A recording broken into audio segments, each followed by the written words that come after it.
В республике создана специальная комиссия по работе с обращениями жителей, поступившими на диалог с народом. 26 июня в ходе программы глава региона дал ответы на множество вопросов, но некоторые просто не успели озвучить в эфире. И сейчас в регионе активно проводится работа по анализу всех обращений с выездом на места. Разъяснение дано и по вопросу о стадионе имени Рашида Аушева, прозвучавшего в студии программы от волонтера. Репортаж Залины Магушковой.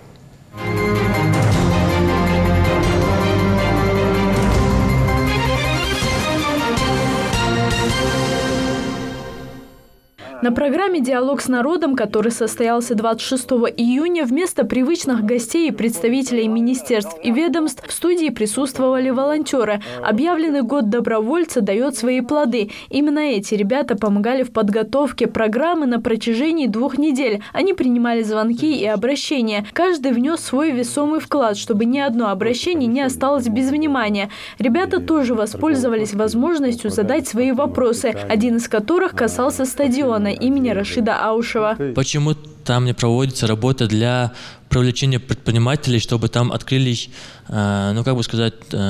спортивные организации? Там спортивные магазины, сувениры и все такое. Здесь, конечно, работа больше Министерства спорта и администрации самого стадиона. Научиться найти предпринимателей. Буквально я на днях это поручение еще раз дал. И желающих, пользуясь случаем, хочу сказать, если есть желающие из числа малых и средних предпринимателей, хорошие помещения, где можно было бы и торговые точки по продаже спортивного питания, спортивной одежды, в том числе и тренажерных залов, можно было бы там спокойно сделать. И если желающие есть, мы даже сможем на какой-то период на 3 года и более, и безвозмездную аренду передать это все. Вот если желающие есть, обращайтесь напрямую и на меня выходите через управление, и напрямую в Министерство спорта.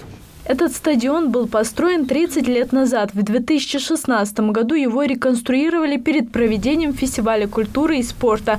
Здесь занимается футбольный клуб «Ангушт». Проводятся все крупные спортивные мероприятия. В Министерстве спорта идею поддержали. Они готовы сотрудничать с предпринимателями, которые хотели бы открыть и развить свое дело. Есть подсобное помещение здесь в 3-этажном здании, где мы можем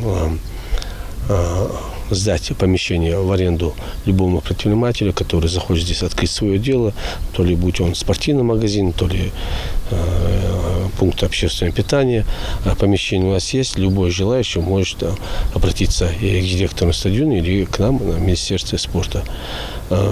Условия для них здесь созданы. В общей сложности на программу поступило более 1000 обращений и звонков. Пик активности жителей, как и ожидалось, пришелся на период прямой трансляции. А завершая диалог с народом, глава региона еще раз подчеркнул, что все вопросы, оставшиеся за кадром, обязательно будут рассмотрены. По каждому обращению работает специальная группа. После того, как прошел диалог с народом 26 июня, вовсю идет работа по исполнению поручений, которые были даны в эфире этой телепередачи, и по рассматриванию всех вопросов, которые поступили, начиная с 11 июня. Их уже более 500, и мы их все уже доправили по компетентным органам, то есть по тем органам исполнительной власти, которые должны непосредственно этим заниматься. Они нам дадут ответы, соответственно, эти ответы будут даны и тем заявителям, которые эти свои вопросы задавали. В Министерстве спорта делятся и дальнейшими планами. В скором времени в столице республики начнется строительство крупного спортстадиона по всем европейским стандартам с трибунами на 15 000 мест. Залина Магушкова, Хамзат Халухоев, Новости 24.